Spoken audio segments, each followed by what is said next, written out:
Hello. మాట్లాడండి. చెప్పండి. Hello. చెప్పండి. నా పేరు దేవి. ఓకే అండి. ఓకే అండి.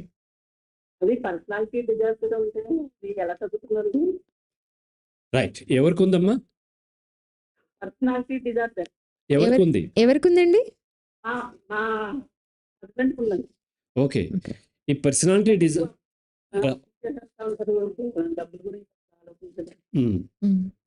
రైట్. సో పర్సనాలిటీ డిజార్డర్ అనేది ఆ వ్యక్తి కనుక నిజంగా మార్చుకోవాలనుకుంటే సాధ్యపడుతుంది తప్ప వేరే వాళ్ళు వాళ్ళని మార్చేద్దామో కౌన్సిలింగ్ ఇప్పించేసో లేకపోతే మెడిసిన్ ఇప్పించేద్దామంటే సాధ్యపడదు. రైట్. అనవసరంగా మీరు తీసుకెళ్ళి ఎక్కడో జాయిన్ చేయటం, ఆ సైకాలజిస్ట్కి సైకియాట్రిస్ట్కి డబ్బులు ఖర్చు పెట్టడం, ఇదంతా కూడా అనవసరమైనటువంటి వేస్ట్ అవుతుంది తప్ప దానివల్ల ఏ యూజ్ ఉండదు. ఒకవేళ మీకుండి మీరు మార్చుకోవాలనుకుంటే మీరు కౌన్సిలింగ్ తీసుకుని మార్చుకోవచ్చు. లేదంటే ఆయనకి ఇంట్రెస్ట్ ఉండి నేను నా పర్సనాలిటీలో ఇబ్బంది ఉంది, దీనివల్ల వేరే వాళ్ళకి ఇబ్బంది అవుతుంది అని ఆయన రియలైజ్ అయితే డెఫినెట్గా ఆయన ఒక సైకాలజిస్ట్ను కలిసినట్లయితే కౌన్సిలింగ్ ద్వారా మార్చుకోవచ్చు. కానీ సమస్య ఏంటంటే ఆయన రియలైజ్ కావడు కదా. ఈవిడ అడుగుతుందంటే అర్థం ఏంటి? ఆయన ఇబ్బంది పెడుతున్నాడు తప్ప రియలైజ్ కావట్లేదు. కాబట్టి ఆ పర్సనాలిటీ డిజార్డర్ యొక్క ఇంటెన్సిటీని బట్టి, మీ వయసు, మీ బాధ్యతలను బట్టి ఆల్టర్నేట్స్ ఏమున్నాయో చూసుకోవాలి.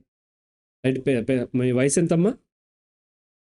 55 ఇయర్స్. కాబట్టి ఇప్పుడు మనం చేయగలిగింది ఏమీ లేదు. చాలా బాధ్యతలు ఉంటాయి. ఆయన మీకంటే పెద్ద వయసు ఉంటుంది. ఆ యొక్క చాదస్తమో ఏదో అంటుంటారు కదా, అలా పెట్టుకుని వీలైనంత తక్కువగా ఆయనతో కమ్యూనికేట్ చేస్తూ మీ పిల్లలతోనూ వాళ్ళతోనూ జీవితాన్ని మీరు ఆస్వాదిస్తూ ఉన్నట్లయితే అంతవరకే చేయగలం తప్ప ఆ వయసు ఆయన కౌన్సిలింగ్ ఇచ్చి అసలు ఆయన ఫస్ట్ కౌన్సిలింగ్ రాడు, ఇచ్చిన డబ్బులు వేస్ట్ అవుతాయి తప్ప ఏమీ ఉండదు. రైట్ అమ్మా? సరే. రైట్.